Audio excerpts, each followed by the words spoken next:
加入芒果 TV 会员，每周五中午12点抢先看正片，尊享超精彩蛋等超多精彩内容。进入智能电视应用中心，打开芒果 TV 电视端，大屏 4K 更清晰。中国港澳台地区及海外用户可以通过芒果 TV 国际 APP。Hello， 姐好，哥好，你好。我们要坐下聊。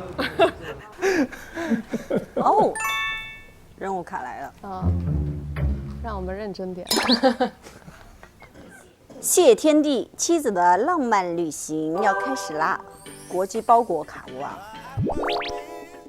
各位游学团的成员们，婚姻是藏着各种未知的盲盒，打开总有惊喜，偶尔会是惊吓。这一次游学旅程中将会有……等一下，我实在是不想带它，但是还是要带起来。这一次游学旅程中将会有国际包裹随机掉落，带来你们的婚姻碎片，送上你们的生活滋味，让你们彼此之间更加了解，也从他人的故事中学到婚姻之道。第一份国际包裹就是特殊的夫妻介绍信，先好好互相认识一下吧。那封信写的什么？隆重的介绍一下，我需要删吗？你自己舒服好，你觉得呢？好吧，你觉得呢？我还是站着看这里，太危险了。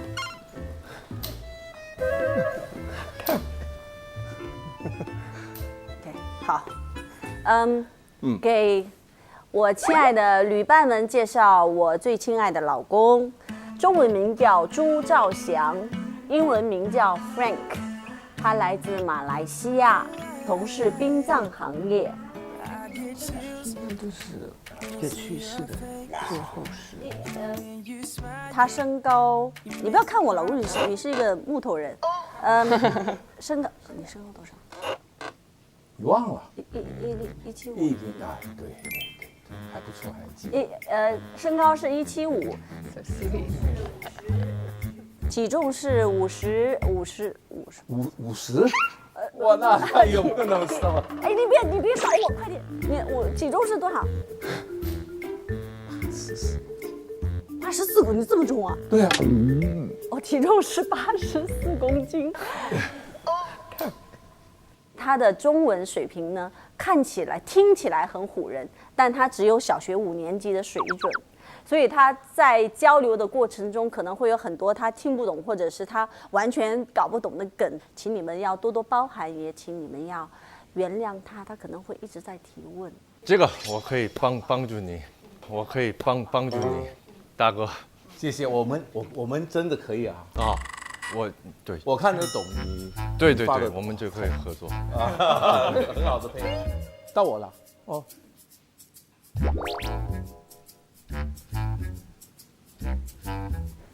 我好像要走过来这里耶。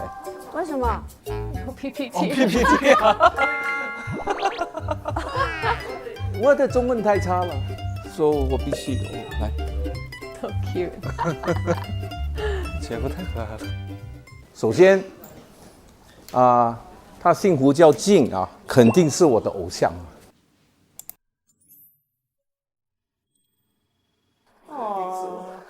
也是我们的偶像啊！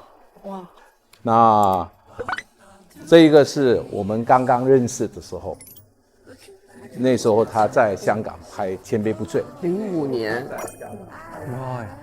结果我就把他骗到马来西亚去了。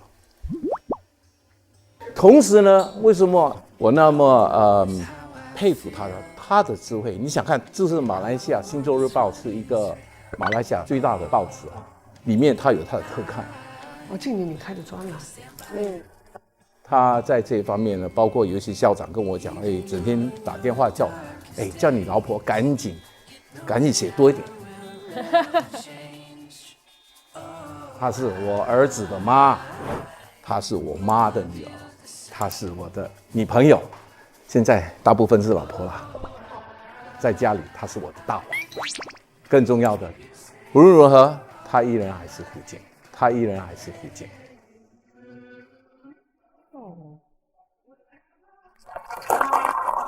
我很用心，老公，我要给你点个赞，你做的好好哦。是用的很烂的中文，好用心啊，这个。对，浪漫，很浪漫的。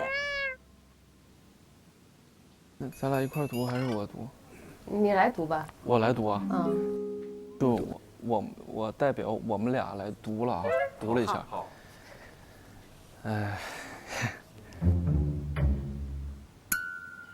这卢靖姗、韩庚夫妇，官方说明书。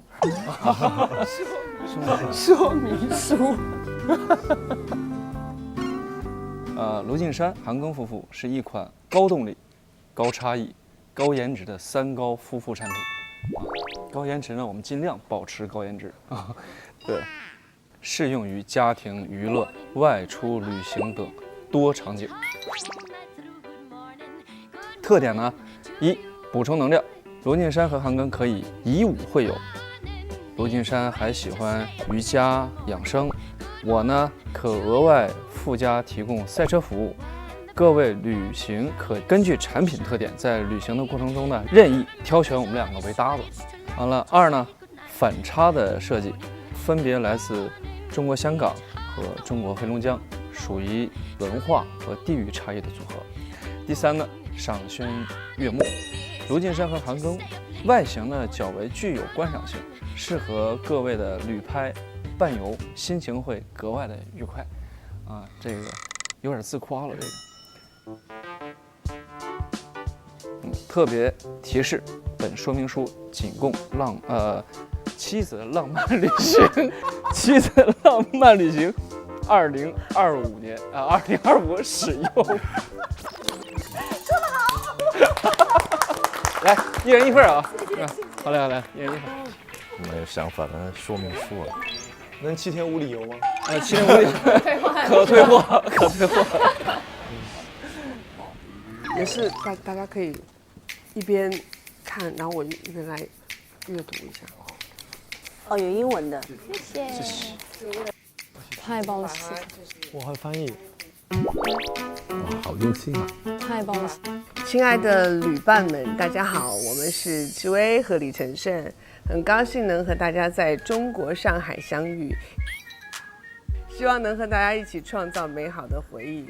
然后，另外作为地地道道的成都人，据说这一次的终点站是成都，也是我们的家乡。非常期待和大家相聚在我的家乡，一起吃火锅、摆龙门阵的场景。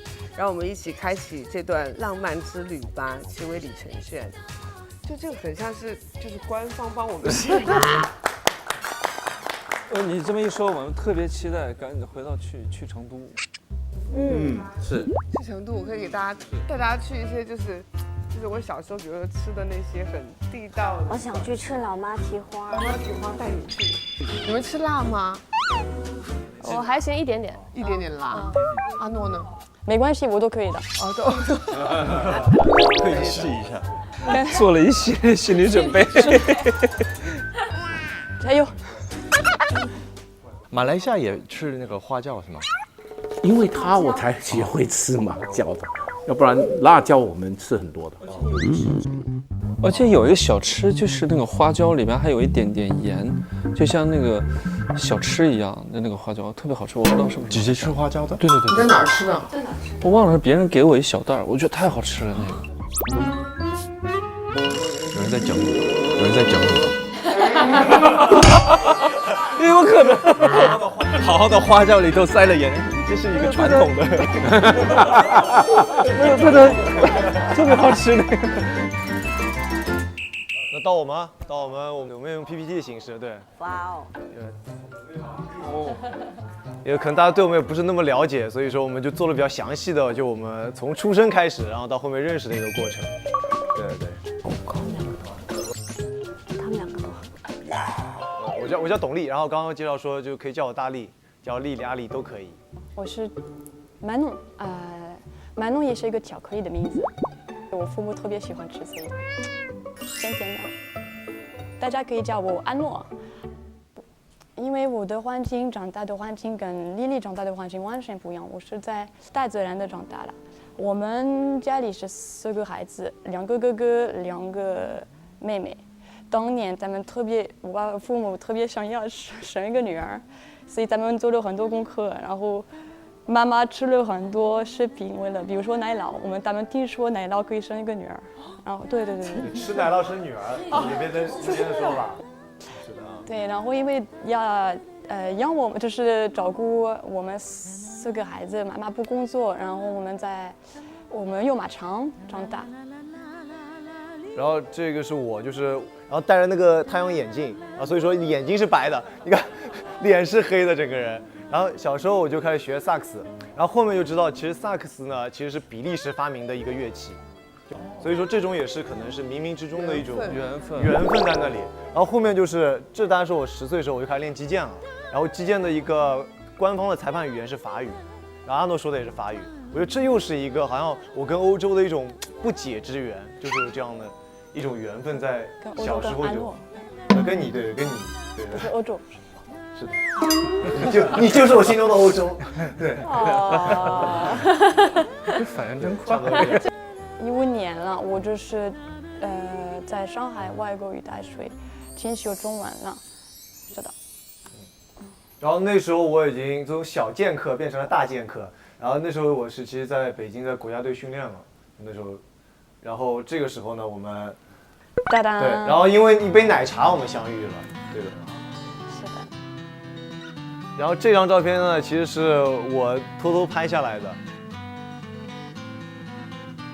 因为16年的时候，那时候是交流生嘛，他经过一段时间以后，他可能要回比利时，然后我说，哎呀，这个时候可能以后再也见不到他了，我就在后面默默的就拍了这张照片。对，我昨天才看到。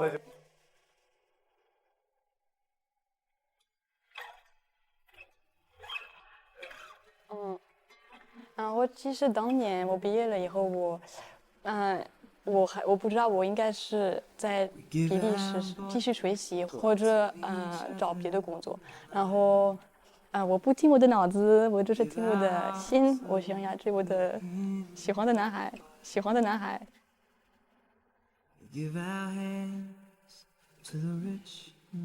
所以我会去中国了，对。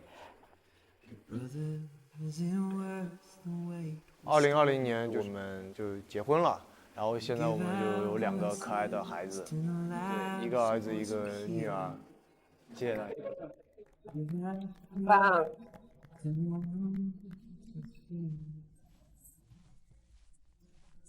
要是我们今天上飞机之前能吃一顿走起，大力可以，我东道主。太好了。啊，对呀，你对，他自己知道哪里好吃。出发。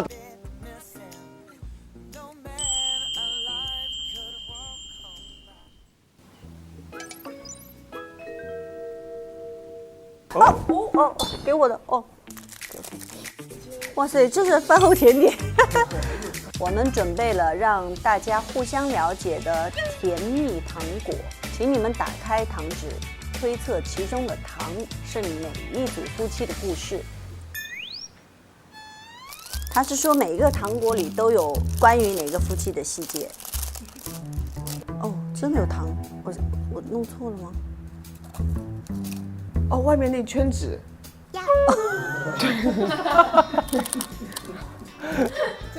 这是我的常态，对不起。哇，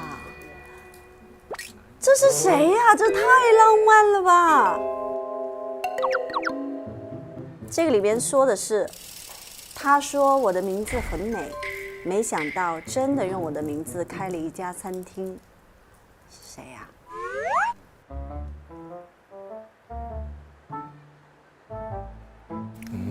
我猜啊，我猜应该是七哥，好像不是。我猜他们。啊，肯定是阿诺，是你们对吗？因为他的名字是巧克力。不是巧克力点，不是巧克力点，对。其实以前有开过一家餐厅嘛，然后当时是他的家在比利时，但我觉得我想在上海给他拥有他自己的一个家，哇！然后当时餐厅的名字叫 Chez Manon， 就是法语嘛 ，Chez Manon 就比方 Chez Uncle 就叔叔家。过程当中，然后没想到他会选择我的名字，然后这个风格什么都是要按照我喜欢的。他确实为了我也知道他放弃自己的蛮多的，在最好的一个年纪，他可能说为了奔赴爱情来到了上海。那我觉得我也给他丢个承诺嘛，让他在上海有一个属于自己的一个小天地，他可以请朋友到他那边去喝咖啡啊什么的。哇哦！所以是一个 surprise。对，好男孩。我就是因为就是一直会做那种 mood board 什么的是吧？然后我会做如果让他有一个有一个咖啡馆什么的，我会做 mood board， 不一定要做得出来，但是我喜欢做。然后真的是有一天他来找我说，我知道你特别想要开一个咖啡馆，所以我们就是一起开一个餐厅了。他就是说 OK， 你只要怎么样的风格我给你开，然后我们会叫他Chez Manon。然后我就当然很感动了，因为就是原来是一个梦想，我没有想到就是每个梦想可以做得到。然后他想要把我的所有的梦想都拿到。哇！然后我们能去吃吗？然后现在关了。我刚流了一下口水，你知道吗？特殊原因嘛，对吧？特殊时期暂停一下。但这个名字就这些照片啊，其实留在我们回忆里是蛮美好的。太棒了！你好幸运啊！上海男人是很浪漫的。哇塞，这个在等着你上线，又不想太明显，倔强的不被你发现，肯定是阿丽。有时差我们，对，是好像想，但不是，这不是我。你们好会演呢！因为你找我都一直在线。哎呀，来承认吧，3、2、1，承认吧。哇，真的把我们都骗了。其实这是一句歌词，这首歌叫《你是对的人》。歌词的内容是根据我们恋爱的很多细枝末节写的。当时还跟经纪人争论了当中的一句歌词，勾住我心里的对，魂。我说你是对的人，勾住我心里的魂。我是对的人，最简单的眼神也勾住我心里的魂。我经纪人当时就说勾住魂这个事情要这样写吗？我说为什么不能这样写？他说这样听起来怪怪的，你要不要改一下？我说不要改，我说因为那个就是我的感受，就是你经纪人东北人吗？不是杭州人。哦，我以为他要加个儿化音呢，勾住魂儿。勾住你心里的魂儿。等一下，我又晕了吗？74分钟那个是他们。74分钟不是最长，是日常。是他说的。事情的起因是他，但是那句话是我说的。然后这一句又是你。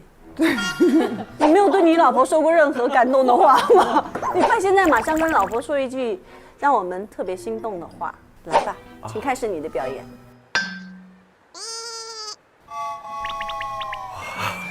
太突然了，这玩意儿。先接受了太多的任务。你最想对你老婆说的话是什么？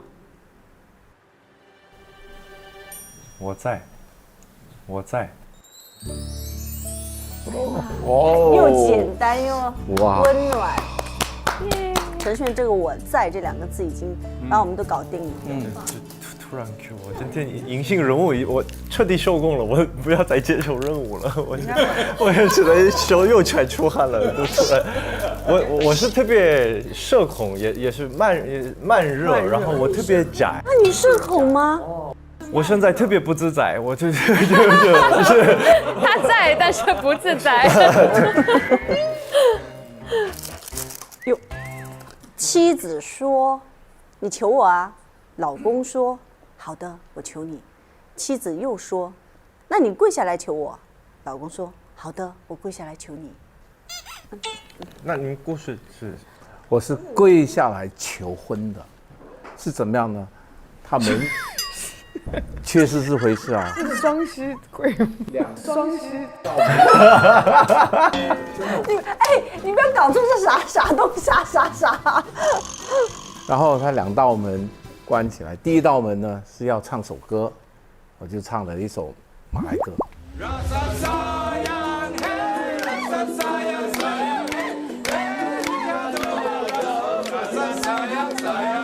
老婆开门。第2道门一定要我跪着，双膝盖这样跪去求婚。啊，真的是双膝，真的是双膝，确实。但是在爬动的双膝，不是原地不动的双膝。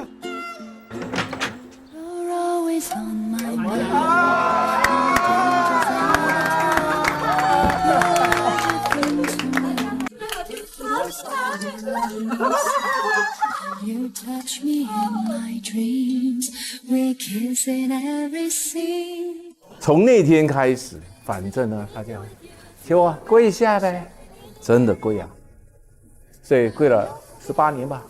哦，哎，你不要说的你很可怜，我平常被你欺负的时候，他们都没看见。我跟你说，你看我，因为我对我来讲，什么叫准时啊？你要12点，我是11点58分到，我是觉得 OK 啊。他11点58分，可能衣服还没穿呢。什么叫衣服还没穿？衣服还没换啊，没换。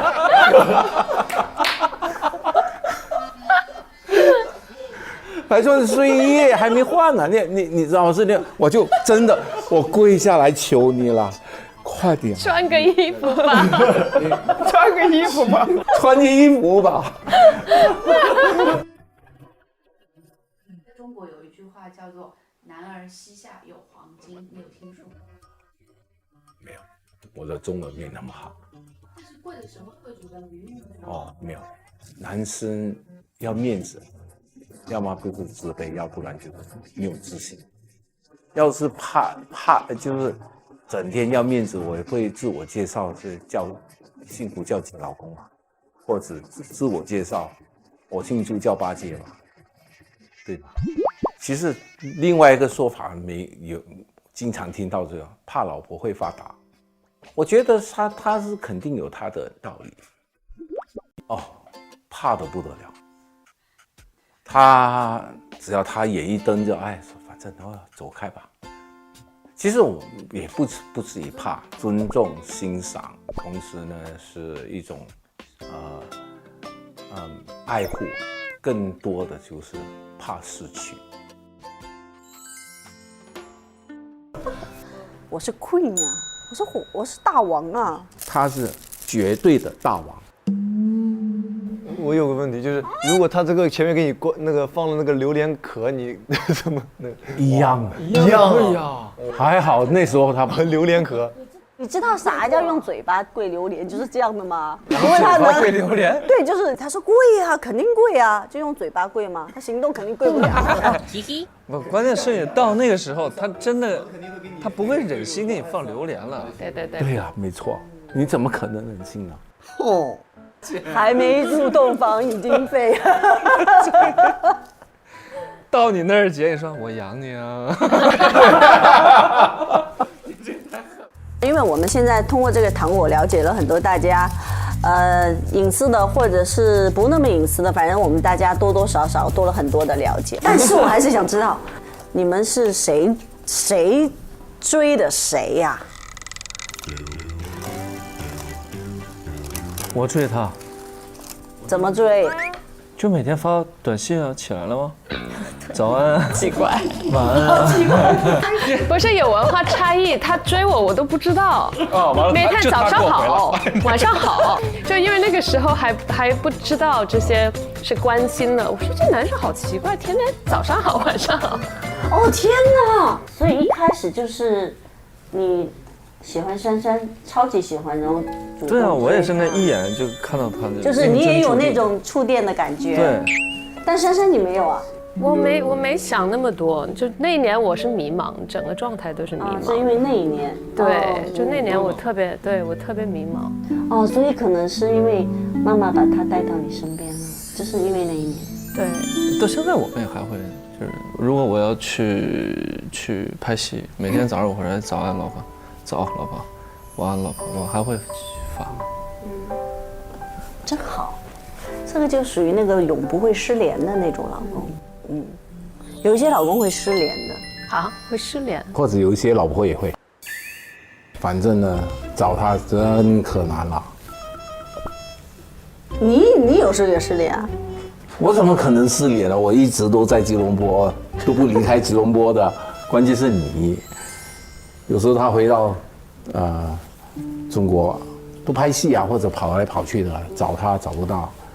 我拍戏的时候是严格的需要那个，我是一个特别超级需要睡眠的人，所以我就收工我马上就回去睡了，然后我就可能也不给他发信息，因为我觉得我们都已经就是非常信任对方了。是一种放心。是。并不是要查他，要知道什么事情，只不过就是知道他OK 吗？大概是这样而已。我是希望你还是可以回我哈，虽然忙啊，我也是放心，但是我还是希望你就晚安也好，好像是晚安早安 ，OK。就除了陆浪姐之外，我都是回了。对，就一个都 got the same problem。对 ，sorry。习惯就好了。我不想习惯，我不想习惯。我对我来说，我觉得我跟他的相处是，自从我也是我追他的。我从开始的话，我们其实是第一次见面是在，我们互相记忆的第一次见面是在拍戏认识的，但其实是比那个早个3年前，我们是曾经见过，但是我们彼此完全不记得。演出。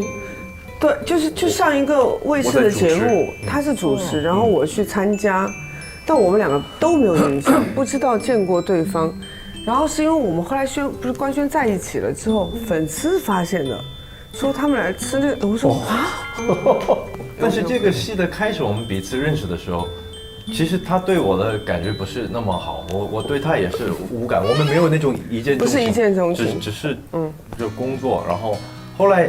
整个戏拍完了，整个过程我就常见嘛，就是所以看到他这个人的一个性格和他做人的一个样子，我觉得这个人不错，是有了这样的一个印象。然后后来就是在工作的时候又见面了，然后就开始有聊天了，就是不知不觉的，就是早上第一个起来也想要问他在干什么，然后睡前也想要问他，然后晚上电话的时间，对，电话的时间越来越长，有的时候我就说着，他都已经睡着了，我就讲，我可能就自己啰嗦到爆，然后就讲了半天，然后我说你不觉得吗 ？Hello， 喂，没有回答，我就他可能睡了。你的中文是这么练出来的？完全老师这样哄睡我了一段时间，有一段时间都是这样哄睡的，催眠的。然后我是追的，我追的方式就是我自己肯定了我要追的时候，然后我是在参加了一个跳水的节目，里面有一个出场，然后出场对着镜头做一个 pose， 我说好的，我自己看着镜子，然后他们放了个镜子，然后穿的那种拳击服，然后就自己看了一下，我说怎么那么帅的，然后我比了一下这个，然后就镜子里看，这是一个7和 V 7 V， 右手在左手在上面，左手在右手在下面，然后 OK 出场 boom pose 做完了以后，这个节目录完了以后，等到要播的时候，我就跟他说，你赶紧看一下那个台，那个节目。他说我说你看一下嘛，然后用这样的方式让他看一下我的这个。这样我很难解释。对。所以你是慢慢动心的，不是那种一下的。我本来要说我不相信一见钟情，但是已经有2对人一见钟情了。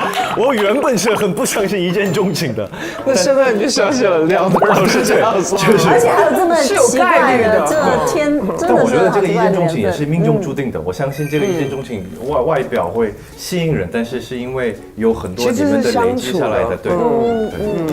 这一对穿着这个我都不用问了。我觉得我们也就是2个人相互吸引，一开始肯定是外表，因为我们说真的是一见钟情感觉，然后后面慢慢相处以后，我记得你说完全要确认关系什么的，其实我觉得对于我的概念里面来说，我们发消息什么，就比方说聊天啊，就有些时候会叫宝宝啊、宝贝啊，什么老公老婆就这样称呼一下，那就不已经就是男女朋友关系了，对不对？但他没有这样，他外国人就会明确有一天他就说，董力，我有件事想跟你说，他很郑重的就跟我说，我有件事要问你。我们到底是什么关系？对，他很明确的就是要我给他那个答复的那个点。我怎么会问他的？是因为有一次打个电话给他的妈妈，然后说我是跟我的女朋友在一起，我说啊，然后就是所以我是说还是要确认一下，就是对，就这样子，必须的确认。说他好正宗，必须的。我们差不多这样。你们是一见钟情吗？你说嘛，要勇敢的承认。不是你追我，那是什么？不是你追我，是什么？只能是我追你了吧？没有，我第一次过来就是，其实那时候我不经常来中国的，那时候，那刚好有一个他的朋友也是我的朋友，刚好他有一个项目在这里，需要有人帮忙，拉到这里来，然后呢。咱们的那个朋友就安排了一个饭局，刚好呢，他也出席那个饭局，然后就大家就聊天。我说，哎，要带他去走一走，他就在比心。他说，好，我带你，请你们吃清真菜，机会来了。这样就给我骗他到马来西亚去。刚好那个是我拍进组前就比较空，所以他在北京，我就带他去玩啊什么什么的，我们交往的时候是05年交往，然后他每个月都会过来探班。我觉得爱情是蛮好的，但是如果结婚的话，其实是蛮难的。所以当时我们在谈到2年多的时候，然后就我们在聊的时候，我们就说谈到未来嘛，我就说这样，我说如果奥运会的时候，如果我们还没有分手，我们就在一起。对，今年你有没有那个比较难忘？他出了。我难忘的是因为我拍完戏的时候，他就说你来马来西亚玩吧。我从来没想过我会去马来西亚玩，我对那个地方完全不了解。泰国我是知道，但马来西亚完全不了解。我说你们是住在树屋上面吗？然后他看着我说，你觉得呢？我说我不知道啊。他说那你去看了就知道了。然后我到马来西亚之后，哇，我觉得是我特别喜欢那个地方，然后特别安静。然后呢，我还没享受2天这样的生活，他突然有一天跟我讲说，哎，明天那个我约了，我妈妈一起吃中饭，我们一起吧。我就愣住了，我想这什么意思？这是在考验我吗？就是他已经在想以后的事情了吗？但是那时候我们俩刚认识，然后我就想说，这是我就在想是不是文化差异，所以我一直在想这是为什么。然后我又觉得如果我拒绝他，好像我很不礼貌。然后呢，我就说好吧。但是那天晚上我就没睡好，我在想我要不要带礼物去？然后我觉得带礼物去好像又这个事儿就变得很正大了，你知道吗？我想我还是不要带礼物。然后就想，哎，那人家会不会觉得我中国人来自旅游啊，然后跟你吃饭你都没有见面礼，会不会很失礼？就一直在纠结这个事情，我特别纠结了一晚上。然后第2天我们去吃饭的时候，他跟他妈妈约在一个就是街边的那种大排档，然后是那种风扇的，然后桌子碗碟都是塑料碗、塑料筷子的那种。然后那个当时是中午，然后他们是那个餐厅是没怎么开灯吧，就黑黑暗暗的。然后我老远的就看到一个那个梳着那个就是翻起来的大波浪，圆的那种，就是整个头是很丰满的，然后就觉得特别华丽丽的坐在那个餐厅里，你可以想象到一个那样的一个人和那个餐厅完全是格格不入的。我想完蛋了，这个饭吃起来估计很麻烦。哎，结果进去之后跟他妈妈坐下来，我们吃饭，他真的很温和，然后跟他的那个形象完全不一样，这是对我是巨大的冲击。所以当时我觉得这就是我跟他的交往当中，我觉得这是最大的一次这个天人交战，我就觉得太快了，怎么会带我见家长？我妈是他粉丝啊，非要做打扮嘛，你说？哦，那是我想太多了，这是我觉得最难忘的。你有什么难忘的事吗？我其实比较难忘的是，其实那23年的时候，然后我是跟阿诺，然后第一次就是回了他比利时老家去见他父母了，因为之前一直没有机会嘛。其实阿诺先带着小孩先去的，然后我其实是后面再去，因为我有工作有别的事情了，我后面我再去的。其实那时候正好在过春节嘛，然后就对于春节来说，对于中国来说很重要。那我说，哎，今天我们下个馆子吃顿好的嘛。咱们中国人的一个饮食习惯来说的话，咱们是不是我们3个人要点4到5个菜，对不对？要有鱼有虾有肉这样。阿诺说没问题，今天我来点菜，我来给你安排，因为知道你过节嘛，让你吃顿好的。结果那个菜上来确实鱼虾肉都有，但你知道欧洲人吃饭的饮食习惯，他们是一人吃1份。上来的是金枪鱼面包、牛排面包、鸡肉面包。还有什么那个虾仁面包，上来了4大份面包，点菜不知道你知道吧？然后我说，哎，那个就，但是也没错啊，都有啦。没错，我就说很难忘，就这个经历也很难忘。我说哦，欧洲人原来是1人1盆，他们就饭量其实就1人1份，他们不 share 的，就是大家就点1人1份的菜，但我们中国人喜欢可能过年说要多几个菜，这就是比较难忘的一个经历。所以咱们这次去欧洲，咱们点菜一定要。不点面包，不要点面包。其实姐夫我这一次是第一次跟他见面，但是我确实没有想到这个姐夫是跟我老婆是一个学校。我说这个真的是挺有缘的。程炫呢是我在前几年也有4年了吧，差不多。反正我们俩也是在综艺里边，我们开始熟悉了，一起参加的一些综艺节目。当时我就觉得，哇，这一个美国人，他说的中文很溜，思维逻辑非常强，对吧？就表达能力也很强，对，所以我们也比较聊得来。他是一个很沉稳的、稳重的一个人，默默的，陪着珊珊的旁边。珊珊也是很有智慧的一个女生。然后2个人的相处很温温的甜蜜，一起拍拍照，就是很温暖。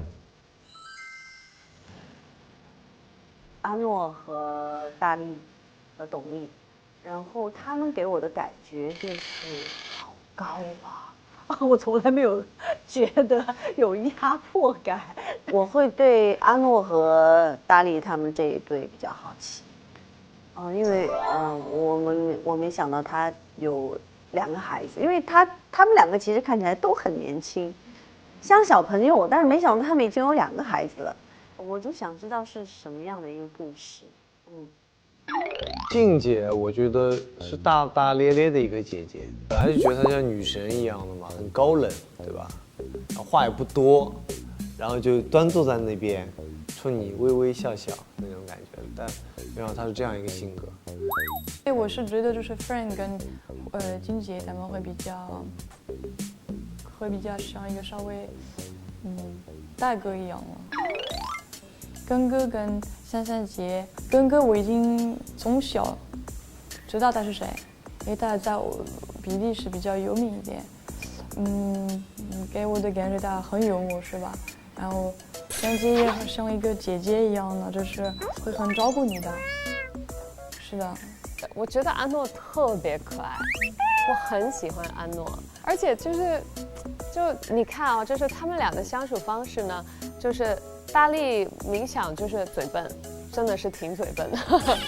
但是呢，你看到就是阿诺很爱他，然后呢，他一直在保护他，然后大力就是嘴笨，但是就是其实两个都互相爱的，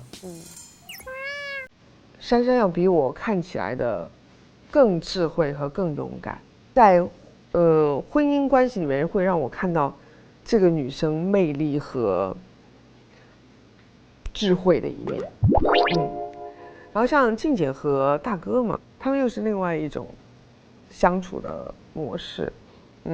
你就看到大哥满眼都是宠爱，然后呢，静姐可以放肆的糊涂，这个就是一种幸福。宪哥，哇，特爽，真的哦，我特喜欢他的那种那个 character， 他的那个性格，开朗啊，很高兴，很快乐，这个是很重要的一个人的一个 character。哎，那个有那个英文，然后大家这个沟通的特别容易，这个肯定有一个加分的，就好像跟Selina 也一样嘛。更何况他也我讲广东话，他也讲广东话。你说，哎呀，这个太舒服了。